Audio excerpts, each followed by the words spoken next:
अस्सलाम वालेकुम बुज़ुर्गों, दोस्तों और साथी नाजरीन। इस हफ़्ते के फ़िक्र नज़र प्रोग्राम में आपका इस्तकबाल है। हम चलेंगे इस हफ़्ते की अहम टॉपिक जो है कि जब दुनिया के साथ साथ पूरा हिंदुस्तान परेशान है कोरोना वायरस को लेके, और जिस तेज़ी से कोरोना वायरस के इन्फेक्शंस में इजाफ़ा होते चले जा रहा है, उससे जहाँ पे हिंदुस्तानी परेशान है कोरोना वायरस को लेकर, वहाँ पे आप देखिए कि हमटी डमटी हुकूमतों को गिराने में मसरूफ़ है। कर्नाटका से शुरू हुई हुकूमतों को गिराने की कहानी, तो वो गई मध्य प्रदेश को, जहाँ पे कमलनाथ सरकार को बेदखल करके बीजेपी की सरकार वहाँ पे लाई गई। अब ऐसा लग रहा है कि यही एक चाल सचिन पायलट के ज़रिए राजस्थान में होने जा रहा है।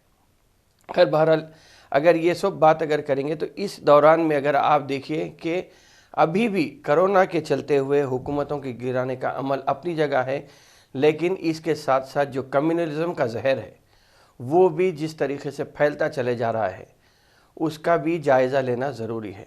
आप देखिए कि इस हफ्ते ही बीजेपी के लाउड स्पीकर नेता है एक, जिसका नाम है संबित पत्रा। वो आते हैं और कहते हैं कि देहरादून रेलवे स्टेशन में उर्दू का बोर्ड हटा के उर्दू की जगह संस्कृत लाई गई है। जबकि इसके अलावा और दो केसेस हैं जो मैं यहाँ पे एक साथ जिक्र करके फिर आगे चलूँगा।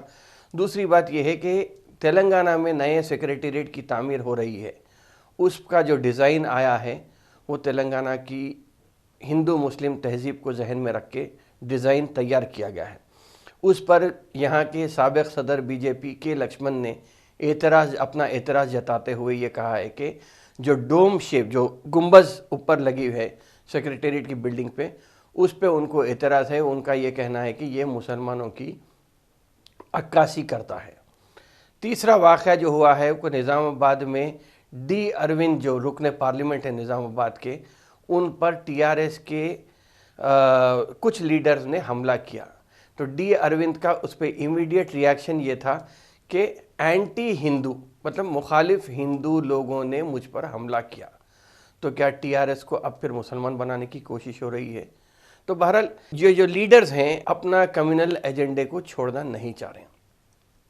रहा सवाल देहरादून रेलवे स्टेशन की बात है, ये गुज़िश्ता साल ही गवर्नमेंट ने ये फ़ैसला किया था कि हुकूमत की जो रियासती जो फ़र्स्ट लैंग्वेज और सेकंड लैंग्वेज है, इंग्लिश के अलावा फ़र्स्ट लैंग्वेज इंडिया की फ़र्स्ट लैंग्वेज और रियासत की फ़र्स्ट लैंग्वेज को वहाँ पे हम राइज करेंगे रेलवे के साइन बोर्ड्स पे।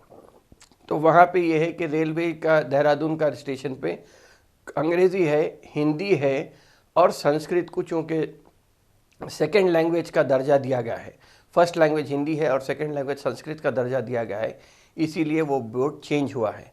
लेकिन संबित पत्रा के इस ट्वीट के बाद जो सबसे बड़ी बात हुई है कि ये संबित पत्रा अपने ट्विटर अकाउंट पे ये डालते हैं और 20,000 ट्वीट्स होते हैं, उसके ऊपर रीट्वीट होते हैं और 88,000 लाइक्स भी आ जाते हैं उस पर। तो किस हद तक ये जो भक्त हैं, अंधे भक्त हैं, पढ़े लिखे या जाहिल बोलेंगे आप, किस हद तक फॉलो करते हैं अपने नेता को या अपने भक्त आइडियोलॉजी को मानते हुए आगे बढ़ते हैं। आप देखिए कि किस तरीके से इंडिया में अब तक 1 करोड़ लोगों का टेस्ट हुआ, बल्कि 1 करोड़ 10 लाख लोगों का कोरोना टेस्ट हुआ है, जिसमें से आज 10 लाख लोगों को कोरोना से इन्फेक्टेड, अभी तक जो लेटेस्ट फिगर है वो 10 लाख का हम आंकड़ा पार किए हैं। इस तेलंगाना में अगर हम जाएंगे तो तेलंगाना में तकरीबन 12 लाख लोगों का टेस्ट हुआ है और हम तेलंगाना 40,000 कोरोना केसेस यहाँ पे इन्फेक्शन के। देखिए, इन्फेक्शन की तादाद इसलिए बात कर रहा हूँ मैं कि फिर अगर इन्फेक्टेड होंगे तो जो सही हो के बाहर निकले हैं दवाखानों से, उनकी बात आती है। तो मैं सिर्फ इन्फेक्शन के ऊपर जोर देते हुए ये बात कर रहा हूँ। तो तेलंगाना में ये हाल है। आप देखिए, इंडिया में फर्स्ट महाराष्ट्र है, उसके बाद सेकेंड तमिलनाडु आया है, थर्ड दिल्ली आया है, चौथे नंबर पे कर्नाटका है और गुजरात है, उसके बाद तेलंगाना का नंबर है। तो यहाँ पर भी ये बात कही जा रही है कि कम्युनल तरीक़े से या कम्युनल स्टेट्स में ये चीज़ों को ज़रा ज़्यादा इन्फेक्शन के जो केसेस आ रहे हैं। अलबत्ता अमित शाह एक दिल्ली में आपने स्टेटमेंट में दिए हैं कि हिंदुस्तान बेहतर मौक़िफ़ में है कोरोना लड़ने के लिए। अब किस हद तक बेहतर मौक़िफ़ में है, आगे चल के हम देखिए कि 30 जनवरी को पहला केस रजिस्टर हुआ था केरला में। जो बच्चा वुहान में पढ़ रहा था उसके ज़रिए कोरोना हिंदुस्तान को आया था। फर्स्ट केस 30 जनवरी को रजिस्टर हुआ था। आज तकरीबन 5.5 महीनों में एक केस से 10 लाख केस हो गए हैं। तो हुकूमतों को गिराने के बजाय अगर बेहतर ये होता कि गवर्नमेंट कोरोना के इन्फेक्शन को टैकल करने में अगर कुछ काम करती तो इससे अच्छी बात कुछ नहीं हो सकती। लेकिन हमटी डमटी अपनी जगह है, अपना काम, सियासी काम को ज़्यादा तरजीह दी जा रही है और आवाम की फलाह व बहबूद को बालाए ताक रख कर 40 करोड़ माइग्रेंट लेबर को परेशान करें, अभी सियासी चालों पर लगे हुए हैं। दूसरी टॉपिक ये है इस हफ्ते की, मैं फिर कोरोना के पे ही बात करूंगा। फ़िरक़ा परस्ती की बात हो गई थी, अब कोरोना के ऊपर अगर मैं बात करूंगा तो आप देखिए कि अब तक तकरीबन 1 करोड़ 30 लाख लोग कोरोना से मुतासर होने की या इन्फेक्शन जिसमें पाया गया है उसकी बात आई है। तो मैं यहाँ पे एक बात ज़रूर कहूँगा कि किस हद तक कोरोना आगे बढ़ते चले जा रहा है। आप देखिए अमेरिका में जो लेटेस्ट फिगर्स आए हैं, तकरीबन 35 लाख लोग कोरोना से इन्फेक्ट हुए हैं। हलाकतों की तादाद पे अगर हम जाएंगे तो तकरीबन 1,35,000 लोग हलाक हुए हैं अमेरिका में। वैसे ही आबादी अगर अमेरिका की देखेंगे तो तकरीबन 35 करोड़ की आबादी एक तखमीनन उससे हम जाएंगे। तो इसी तरह से अगर हम जाएंगे तो साउथ अमेरिका में जो ब्राज़ील, पेरू, अर्जेंटीना का जो हिस्सा है वहाँ पे साउथ अमेरिका में अगर हम जाएंगे तो साउथ अमेरिका में तकरीबन 28 लाख लोग इन्फेक्ट हुए हैं कोरोना वायरस से और तकरीबन 72,000 लोग वहाँ पे हलाक हुए हैं। और वहाँ की आबादी के ऊपर हम जाएंगे तो तकरीबन 40 करोड़ के करीब वहाँ की साउथ अमेरिका की आबादी है। इसके अलावा कोरोना जो जब शुरू हुआ था तो इटली और फ्रांस की बात आई थी, तो यूरोपियन यूनियन का मैं हिसाब कर रहा हूँ तो यूरोपियन यूनियन की अगर हम बात करेंगे जहाँ पे Spain, UK, Italy, Germany, France, इन सब बड़े ममालिक को अगर मैं मिलाऊँ तो वहाँ पे तकरीबन 12 लाख लोग कोरोना से इन्फेक्ट हुए हैं और मरने वालों की या हलाक होने वालों की तादाद तकरीबन 10 लाख है। आबादी से मैं इसलिए जोड़ रहा हूँ कि आबादी के हिसाब से हम देखेंगे कि कितना इन्फेक्शन फैल रहा है। तो दूसरी इसके बाद जो एक ही वो बनाया हूँ मैं, उसमें सार्क ममालिक हैं जो इंडिया, पाकिस्तान, बांग्लादेश या बड़े सग़ीर के जो ममालिक हैं, भूटान, श्रीलंका आते हैं, तो वहाँ पे तकरीबन अभी जो फिगर आया है वो 14 लाख का फिगर इन्फेक्शंस का आया है कोरोना के और 32,000 लोग यहाँ पे फौत हुए हैं। इसके अलावा मैं 2 और हैं जिसमें अरब ममालिक को मैं मिलाया हूँ कि अरब ममालिक के जो ममालिक जो हैं अरब ममालिक के उनकी तादाद का मैं हिसाब, जिसमें सऊदी अरेबिया है, दुबई है या यूनाइटेड अरब एमिरेट्स है, क़तर है, इजिप्ट है, इराक़ है और ओमान है। ये अरबी स्पीकिंग कंट्रीज़ है या अरब स्टेट जिसे कहते हैं। तो इनकी भी तकरीबन आबादी 40 करोड़ की होती है पूरे मिला लिए। तो यहाँ पे जो तादाद आई है वो 6 लाख लोगों को इन्फेक्शन हुआ है या 6 लाख लोगों में इन्फेक्शन पाया गया है और लेकिन फौत होने वालों की तादाद सिर्फ 7,000 है। ईरान का एक जिक्र है कि चूँकि ईरान अरब ममालिक में नहीं आता है लेकिन मुस्लिम ममालिक की कैटेगरी में ज़रूर आता है, तो ईरान में तकरीबन 2,60,000 के करीब लोग इन्फेक्शन हुआ है और 12,000 लोग वहाँ पे फौत हुए हैं कोरोना से। जबकि ईरान की अकेली आबादी अगर देखेंगे, सिर्फ ईरान मुल्क की आबादी देखेंगे तो तकरीबन 8.5 करोड़ के करीब ईरान की आबादी है।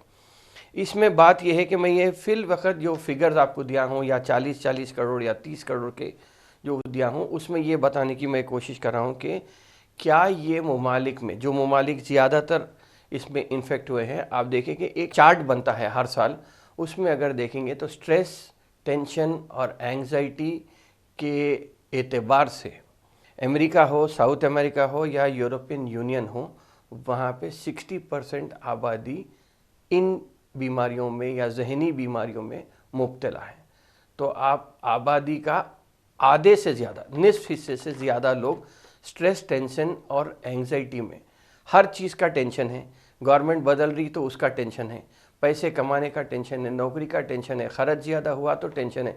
तो इस टेंशन की बिना पे मैं समझता हूँ कि जो लोग वो टेंशन से गुजर रहे हैं उनको ज़्यादा वो ममालिक ज़्यादा मुब्तला हुए हैं इस कोरोना वायरस से या मुतासिर हुए हैं कोरोना वायरस से। जबकि अरब ममालिक की जो बात है, आबादी के हिसाब से तो 40 करोड़ है, लेकिन इन्फेक्शंस 6 लाख और हलाक होने वालों की तादाद, बल्कि अगर अरब कंट्रीज़ और ईरान को भी मिला लिए तो वो भी 20,000 से ज़्यादा नहीं है फौत होने वालों की तादाद। तो मैं यह समझता हूँ कि यहाँ सबसे बड़ी बात यह है कि तवक्कल करने वालों मुतासिर नहीं हो रहे हैं, बल्कि वो कोरोना से बच जा रहे हैं। इसके साथ साथ आप देखिए कि किस तरीके से हम कोरोना का मुकाबला कर सकते हैं। जब कोरोना उरूज पे था, जब कोरोना वायरस के केसेस बढ़ते चले जा रहे थे पूरी दुनिया में, तो यहाँ पे सबसे बड़ी बात यह है कि ये साइंसी रिपोर्ट्स भी ये आई हैं कि चूँकि रमज़ान चल रहा था और रमज़ान का महीना जो था, आप देखिए कि 30 दिन जब आप रोज़े रखते हैं, 16-17 घंटे जो आप रोज़ा रखते हैं अपना, तो उसमें बॉडी अंदर से अपनी इम्यूनिटी को बढ़ाती है। तो 16 घंटे के रोज़े में जो आपकी इम्यूनिटी बढ़ गई है, उससे हो सकता है कि हम कोरोना से लड़ने में कामयाब हो गए हैं। तो अरब ममालिक की या ईरान की जो बात है, उसका टॉपिक लाने की बात यही थी कि क्या हम रोज़ा रहने से मुस्लिम ममालिक या मुस्लिम आबादी अभी तक कोरोना से महफूज रही है। अगर रही है तो मैं अपनी बात को इस हफ्ते ख़त्म करते हुए ये बात ज़रूर कहूँगा कि आप यकीनन हम स्ट्रेस, टेंशन और एंग्जाइटी का शिकार कम हैं, इसलिए कि हमारा तवक्कल मज़बूत है। इसके अलावा रमज़ान में हम रोज़ा रखे हैं, तो रोज़े से हमारी इम्यूनिटी बढ़ गई थी। बल्कि मैं ये कहूँगा कि अब आइंदा नेक्स्ट दिसंबर तक की जो बात आ रही है या सितंबर तक की बात आ रही है कि कोरोना केसेस किस तरह बढ़ते जाएंगे, उसकी अगर हम बात करेंगे तो मैं ये कहूँगा कि अब जो नई बात आ रही है वो ये है कि इंटरमिटेंट फास्टिंग की बात यही है कि 14 से 16 घंटे अगर आप भूखे रहते हैं तो आपकी बॉडी में इम्यूनिटी बढ़ती है। तो इम्यूनिटी बढ़ने की बात यह है कि यहाँ पे मैं उस हदीस के उस बात की तशरीह करूँगा कि जिसमें यह कहा गया है कि वह एक पसंदीदा अमल हुजूर अकरम सल्लल्लाहु अलैहि वसल्लम का ये था कि वो पीर और जुमेरात का रोज़ा बपाबंदी रहते थे।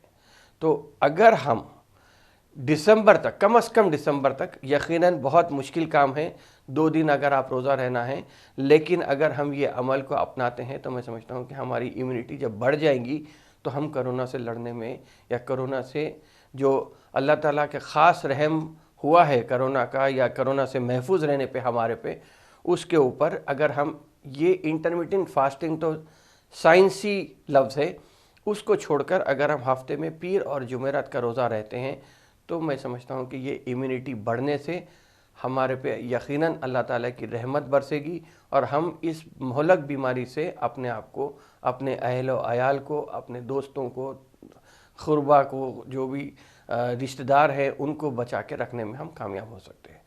बहरहाल इस हफ़्ते के फ़िक्र नज़र प्रोग्राम में मैं समझता हूँ कि ये इम्पॉर्टेंट टॉपिक्स थे जो मैं समझा कि आप तक अपनी बात पहुँचाऊँ, तो मैं अपनी बात पहुँचा दिया।